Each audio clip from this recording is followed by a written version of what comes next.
All of you. मैं आदित्य उपाध्याय आपके इस अपने यूट्यूब चैनल लाइफ मेकर में स्वागत करता हूं। तो आज हम लोग का टॉपिक है न्यूट्रिशन इन ह्यूमन।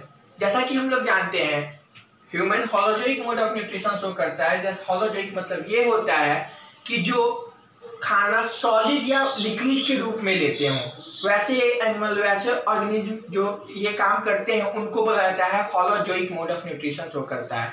ठीक है, ये एक हेटेरोट्रॉफ का एक पार्ट है। हम लोग पीछे ये सब चीज डील कर चुके हैं। आज हम लोग पढ़ते हैं ह्यूमन में न्यूट्रिशन के लिए एक सिस्टम होता है जिसको हम लोग बोलते हैं ह्यूमन डाइजेस्टिव सिस्टम। ये सिस्टम क्या है और ये सिस्टम क्यों है, हमें डाइजेस्टिव सिस्टम क्यों है ह्यूमन में, तो ये हम आपको एक बात बता देते हैं कि सेल हम लोग पढ़ चुके हैं। 9th क्लास में हम लोग सेल पढ़े हैं। तो सेल के ग्रुप को हम लोग टिश्यू बोलते हैं। जैसा कि हम लोग जानते हैं टिश्यू के ग्रुप को ऑर्गन बोलते हैं, ऑर्गन के ग्रुप को ऑर्गन सिस्टम बोलते हैं, और ऑर्गन सिस्टम के ग्रुप को हम लोग एक कंप्लीट ऑर्गेनिज्म बोलते हैं। जैसा कि हम लोग ये सब चीज जानते हैं, तो हम लोग एज ए ह्यूमन वो एक ऑर्गेनिज्म है, तो हमारे पास ऑर्गन सिस्टम अपना होगा। तो वही ऑर्गन सिस्टम है ये डाइजेस्टिव सिस्टम, उनमें से एक है। तो ह्यूमन डाइजेस्टिव सिस्टम जो है दो कॉन्स्टिट्यूएंट पार्ट्स से बना होता है। एक है आपका एलिमेंट्री कैनाल जिसको हम लोग गट भी बोलते हैं, और दूसरा है हमारा डाइजेस्टिव ग्लैंड। जो एलिमेंट्री कैनाल है हॉलो ट्यूबुलर स्ट्रक्चर होता है, पाथवे होता है माउथ से लेकर एनस तक का। इसके अंदर बहुत सारे ऑर्गन आते हैं, जैसे कि माउथ के जैसे अंदर जाइएगा तो वहाँ एक कैविटी है जिसको हम लोग बकल कैविटी, ओरल कैविटी या माउथ कैविटी तीनों कहते हैं। जैसे एक घर में जनरली हिंदुस्तान में कोई एक घर में एक बच्चा हुआ तो उसका नाम एक जो नेम है वो तो रहता ही है, एक पेट नेम होता है सोनू मोनू गोलू ये सब। तो वही चीज है, बकल कैविटी का एक और नाम है ओरल कैविटी, माउथ कैविटी। और इस माउथ कैविटी में दो चीज होते हैं, एक होते हैं टीथ, एक होते हैं टंग। और एक हमारे उसके बाद जैसे ही फूड आगे जाता है तो जो एरिया आता है वो है pharynx, oesophagus, stomach, intestine small intestine हो सकता है या लार्ज इंटेस्टाइन हो सकता है, रेक्टम, एनस। तो एक डाइजेस्टिव ग्लैंड होता है, मेनली डाइजेशन का काम इन्हीं के द्वारा होता है। ये एलिमेंट्री कैनाल से एसोसिएट होते हैं डाइजेस्टिव ग्लैंड। हमारे digestive gland generally salivary gland, liver जैसा कि हम लोग जानते हैं लार्जेस्ट ग्लैंड होता है ये, फिर पैंक्रियाज और इंटेस्टाइनल ग्लैंड होते हैं। कुछ एक हम लोग डाइजेस्टिव सिस्टम के बारे में, ह्यूमन डाइजेस्टिव सिस्टम का एक रफ स्केच देखते हैं क्या है। तो ये हमारा इंटरनल पॉइंट है जो है हमारा माउथ के जस्ट अंदर होता है हमारा बकल कैविटी, और इस बकल कैविटी में टंग होंगे, टीथ होंगे। ये एरिया यहाँ पर इस एरिया को फेरिंक्स बोलते हैं, और ये एरिया कॉमन पाथवे है विंड पाइप के लिए भी और पीछे उसके फुट पाइप या ऑइसोफेगस के लिए भी। तो ये कॉमन पाथवे है फूड के लिए भी और एयर के लिए भी। यहाँ से हम लोग जैसे ही जाते हैं तो ऑइसोफेगस खुलता है हमारे स्टमक में। स्टमक के बाद यहाँ से हमारा फूड जो है इंटेस्टाइन में प्रवेश करता है। वो इंटेस्टाइन होता है स्मॉल इंटेस्टाइन जो कि सी शेप स्ट्रक्चर ड्यूडेनम में खुलेगा। फिर वहाँ से लेस कॉइलिंग स्ट्रक्चर ये जो आ रहा है ये है हमारा जिजेना। और यहाँ आप आगे जाकर देख रहे हो कि ये एरिया देखिए बहुत ज्यादा कॉइलिंग हो गया है। तो ये जो बहुत ज्यादा कॉइलिंग एरिया है ये है हमारा इलियम, और ये तीनों ड्यूडेनम, जिजेनम और इलियम मिलकर हमारा स्मॉल इंटेस्टाइन कहलाता है। ये इलियम फिर फर्दर लार्ज इंटेस्टाइन में प्रवेश करता है। जिस एरिया में वो प्रवेश करता है उस एरिया को हम लोग बोलते हैं सीकम। लार्ज इंटेस्टाइन का एक पार्ट है सीकम। यहाँ पर एक फिंगर लाइक प्रोजेक्शन होता है जो कि अब वेस्टिजियल ऑर्गन है। हमारे ह्यूमन में इसका कोई काम नहीं है, इसको बोलते हैं वर्मीफॉर्म अपेंडिक्स। फिर आगे एक पाथवे है जो कि असेंडिंग, ट्रांसवर्स और डिसेंडिंग के फॉर्म में होता है, जिसको हम लोग बोलते हैं colon, ascending colon, transverse colon और डिसेंडिंग कोलोन। फिर एक बैग लाइक स्ट्रक्चर आता है जहाँ पर अनडाइजेस्टेड फूड थोड़ी देर के लिए रुकता है, ठहरता है, जिसको हम लोग बोलते हैं एनस। और फाइनली रेक्टम, और वो फाइनली एनस के द्वारा बाहर निकल जाता है। ये था हमारा ह्यूमन डाइजेस्टिव सिस्टम का एक ओवरऑल रफ स्केच। तो अब हम लोग स्टार्ट करते हैं एलिमेंट्री कैनाल के बारे में। जो एलिमेंट्री कैनाल है वो माउथ से स्टार्ट होता है, जैसा कि हम लोग पीछे देख चुके हैं। तो माउथ क्या है, तो एक एंटीरियर ओपनिंग है एलिमेंट्री कैनाल का, जिसका मेन फंक्शन होता है इंजेशन का। इंजेशन क्या है, फिर से रिपीट कर देते हैं, जो फूड को इनटेक करना ही इंजेशन प्रोसेस है। ये जो है आगे चलकर बकल कैविटी में निकलता है और ये गार्डेड होता है, यानी इसके द्वारा प्रोटेक्ट होता है अपर और लोअर लिप्स के द्वारा। ये लिप्स के द्वारा ये प्रोटेक्ट होता है हमारा माउथ। फिर देखते हैं बकल कैविटी। एक कैविटी है जिसमें हमारा टीथ होगा, टंग होगा और सैलिवरी ग्लैंड। टीथ, टंग, सैलिवरी ग्लैंड तीनों होते हैं यहाँ पर। टीथ के बारे में हम लोग देखते हैं, तो टीथ हमारा ह्यूमन टीथ के बारे में जब भी आपसे पूछेगा, अगर एक नंबर में पूछे तो आपको कुछ कहना नहीं है, व्हाट इज ह्यूमन टीथ अगर पूछा तो आपको लिखना है थायोडोंट, डाइफायोडोंट एंड हेट्रोडोंट।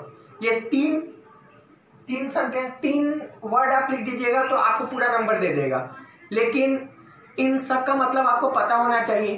तो ये थायोडोंट मतलब होता है कि जितने भी टीथ हैं हमारे वो इम्बेडेड है जॉ में, जॉ बोन में वो इम्बेडेड है वहां पर। डाइफायोडेंट की हमारे बॉडी में, हमारे ह्यूमन में 2 सेट ऑफ टीथ पाया जाता है। यहाँ टाइप लिखिए, 2 सेट ऑफ टीथ, एक 5 साल के उम्र से पहले तक और उसके बाद से आगे लाइफ स्पैन तक जो टीथ आता है। एक होता है मिल्क टीथ, फिर कहते हैं उसको परमानेंट टीथ।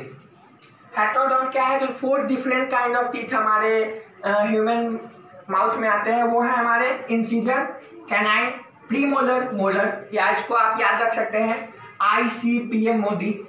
आप इसको याद रख सकते हैं ICPM मोदी के नाम से, ICPM मोदी। ठीक है, इनका फंक्शन क्या है तो ये भी देख लेते हैं। इंसीजर का फंक्शन है कटिंग का। कैनाइन का फंक्शन है हमारा टियरिंग द फ्लैश, जो मतलब कि कच्चे कोई चीज खाते हैं, फ्लैश को खाते हैं, उनको फाड़ने में मदद, या कोई चीज को फाड़ने में ये काम कैनाइन करता है। और प्री मोलर और मोलर का दोनों का काम यही है कि वो फूड को मास्टिकेट करने में मदद करता है, फूड को बस चबाने में मदद करता है। डेंटल फार्मूला क्या है, तो ये कोई मैथ की तरह फार्मूला नहीं है। एक्चुअली ये बताया गया कि हमारी ह्यूमन टीथ का सेट कैसा होता है, कैसे वो अरेंज होते हैं, तो वही बताया गया है। ये मैथ फार्मूला मत कर लीजिएगा 2102/2102, ये कट गया और आंसर आ गया 2, ऐसा कुछ नहीं होने वाला। ये बस एक फार्मूला है कि ऐसे हमारे टीथ अरेंज होते हैं। होता क्या है कि माउथ, हम लोग जानते हैं कि माउथ में ये स्ट्रक्चर है ऊपर की तरफ और यही स्ट्रक्चर है नीचे की तरफ, यानी यू शेप में स्ट्रक्चर है। इनको आप जब बाइलेटरल सिमेट्री से कट करेंगे एक, तो आपका जो वो बन गया, आपका 4 पार्ट हो गया, ये ऊपर का 2, नीचे का 2। तो यही चीज को अरेंज किया गया है इस फॉर्मूले में।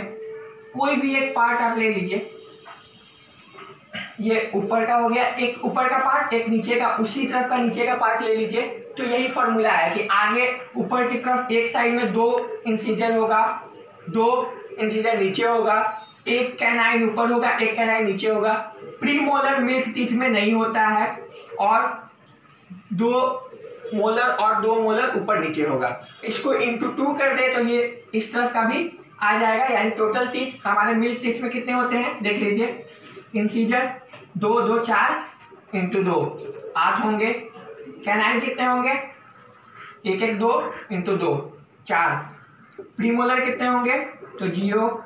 मोलर कितने होंगे हमारे, तो वो हो जाएंगे 8। कितने होते हैं टोटल टीथ हमारे मिल्क टीथ में, 20 टीथ। तो ये क्वेश्चन आपको नीट में पूछ भी चुका है कि मिल्क टीथ में कौन सा टीथ अब्सेंट होता है। 2017 नीट में ये क्वेश्चन पूछा है, तो आपका आंसर होगा प्रीमोलर, और कोई टीथ नहीं, बाकी सब टीथ होता है लेकिन प्रीमोलर अब्सेंट होता है। तो सेम यही चीज है परमानेंट टीथ में भी। तो इसका भी फॉर्मूला है 2123/2123। सिर्फ मैथ का यहाँ यूज नहीं करना है कि ऊपर नीचे कट हो गया आंसर 2 आ जाएगा, वो चीज नहीं है, बस ये अरेंजमेंट शो करता है। तो ये हमारा, इसमें भी क्या होंगे देख लीजिए। इंसीजर 8 होंगे, कैनाइन कितने होंगे, 4 होंगे। अब यहाँ प्रीमोलर होगा, अब वो प्रीमोलर कितना होगा, तो 2 2 4 इंटू 2 8। और मोलर कितने होंगे हमारे, तो मोलर 12। टोटल मिलकर हमारे जो टीथ होंगे वो हमारे टीथ है वो टोटल 32 टीथ। ठीक है, तो ये था हमारा परमानेंट टीथ का स्ट्रक्चर। एक टीथ का क्या कहते हैं उसको, रफ डायग्राम देख लेते हैं कि कैसा होता है टीथ। तो टीथ का आउटर कवरिंग जो होता है इनेमल, जो चमकता है, और ये हार्डनेस कवरिंग होता है। उसके अंदर होता है क्राउन, और जिस एरिया में वो इम्बेडेड होता है, जो एरिया पूरा इम्बेडेड होता है वो है नेक, और वो मसूड़ा में जिससे वो दबा होता है उस एरिया को हम लोग बोलते हैं रूट। तो ये सारा जो एरिया है ये एक टीथ का एक ओवरऑल रफ स्केच है। तो हम लोग देखते हैं टंग के बारे में। टंग्स जो है वो soft muscular freely movable structure होता है जिसका मेन काम होता है टेस्ट का। हम लोग गोलगप्पा खाते हैं उसका टेस्ट आता है, केक खाते हैं या फिर करेला खाते हैं, तो सबका जो टेस्ट आता है वो मेनली डिसाइड करता है टंग। टंग के पास ही टेस्ट बर्ड होता है बहुत सारे। इनका मेन ये जो होते हैं बकल कैविटी के फ्लोर से अटैच होते हैं बाय द लिगामेंट। लिगामेंट एक तरह का टिश्यू है, आप पढ़ चुके हैं इस चैप्टर में, जिसको हम लोग बोलते हैं फ्रेनेलम। फ्रेनेलम से ये अटैच होते हैं बकल कैविटी से टंग्स। इनका मेन काम होता है टेस्ट का, और स्पीच में भी मदद करते हैं। और एक और काम ये है कि इनके द्वारा ही मिक्सिंग होता है फूड का सैलिवा से।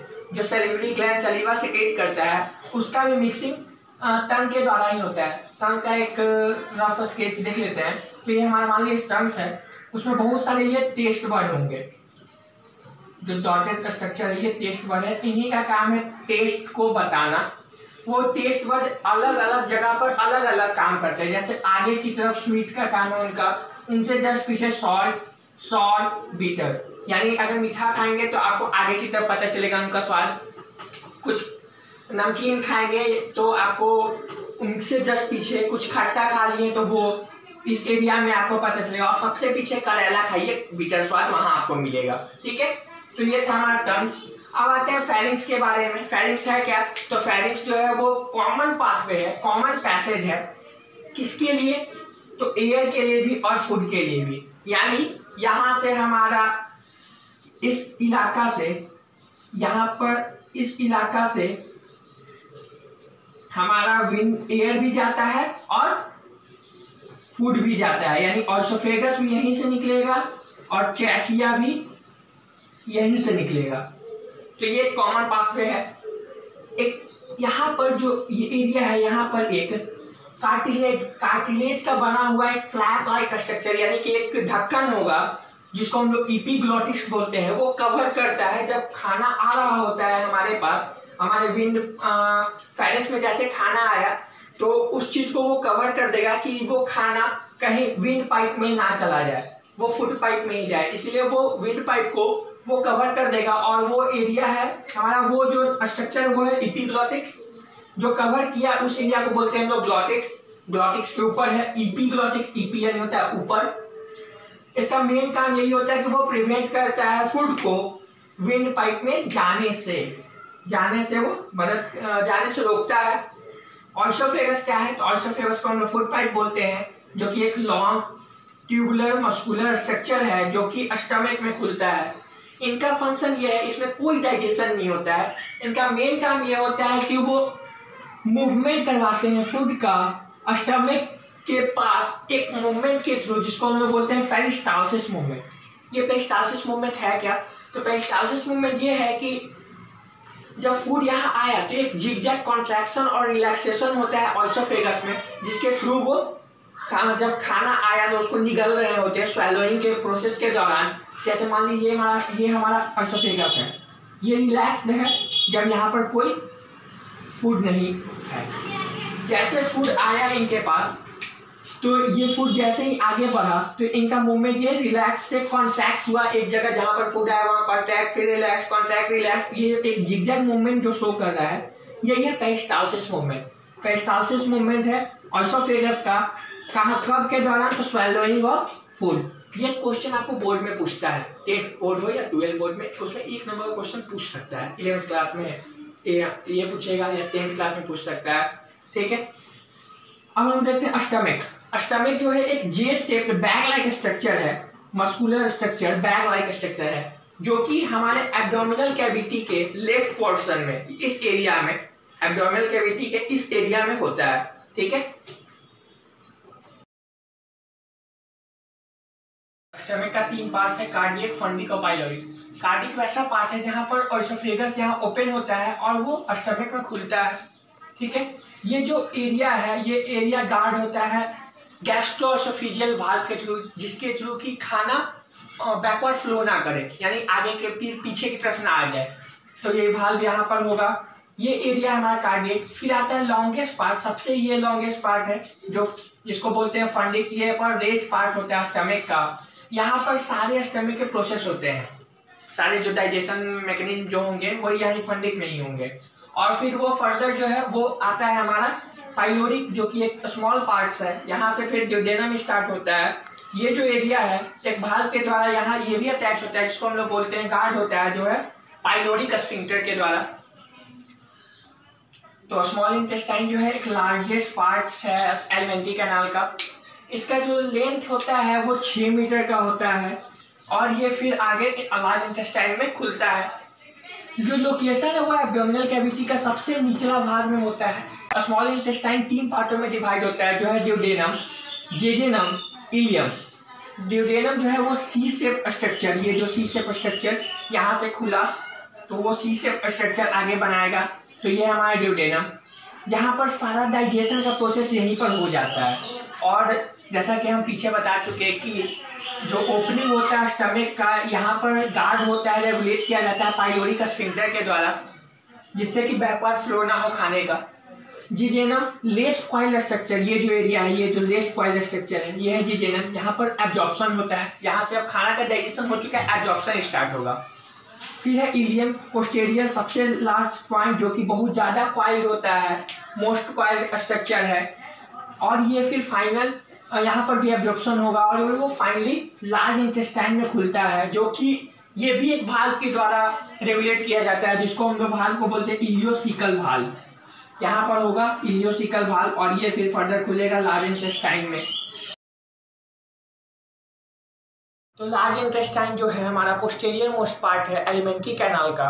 इसमें इसका जो लेंथ होता है वो 1.5 मीटर होता है। और हम लोग इससे जस्ट पहले देखें कि स्मॉल इंटेस्टाइन का लेंथ 6 मीटर होता है, फिर भी ये लेंथ में ज़्यादा है, फिर भी उसका नाम स्मॉल। ये लेंथ में कम है, फिर भी इसका नाम लार्ज। ऐसा क्यों?